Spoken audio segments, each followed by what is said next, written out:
এবার দেখো বন্ধুরা, কষানো পুরো কমপ্লিট হয়ে গেছে। খুব সুন্দর করে কষিয়েছি অনেকক্ষণ বসে।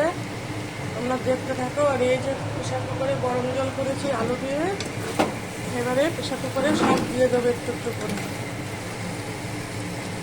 তো বন্ধুরা দেখতে থাকো, মটন কষা ইয়ামি ইয়ামি। তোমরা কে কে খাবে চলে আসো।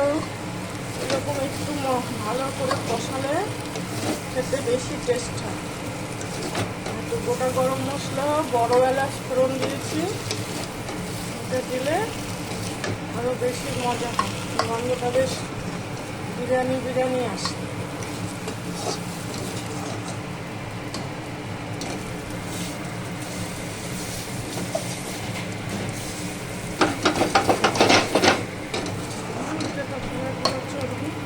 এবার কড়াইতে একটু জল দেবো, সামান্য মশলাটা দিয়ে কড়াইতে জলটা দেবো।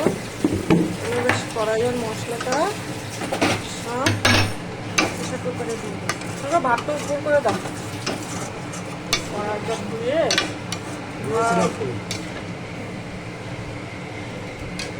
ভালো করে জল দিয়ে দেবো। একদম সব মশলা চলে যাবে। বন্ধুরা দেখতে থাকো আমার খাসির মাংসর আজকে রেসিপি, বুঝেছ?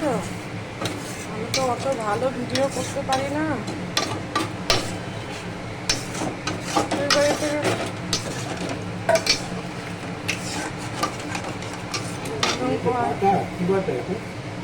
না, এটা তো কচু বাটা।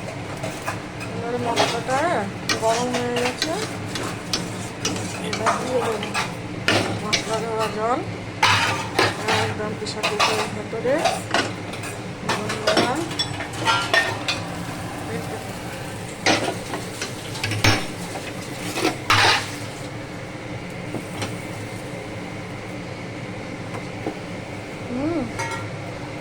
দেখতে থাকো। এবার প্রেশার কুকারে এটা দিলাম, সামান্য একটু নুন দেবো।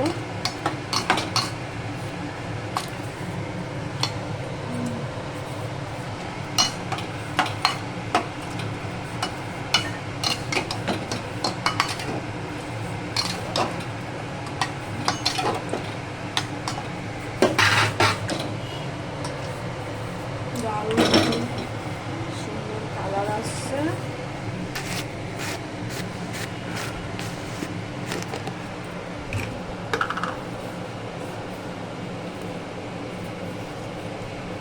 কদিন ধরে সব রান্নায় আমার নুন পোড়া হয়ে যাচ্ছে, আজকে একেবারে নুন কম দেবো। কি জানি আবার বেশি হলে কোনো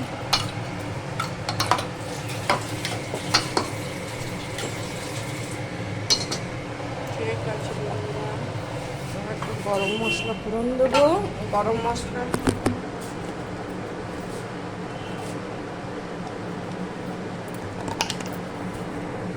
একটু গরম মশলা দিয়ে প্রেশার কুকারটা বন্ধ করে দেবো।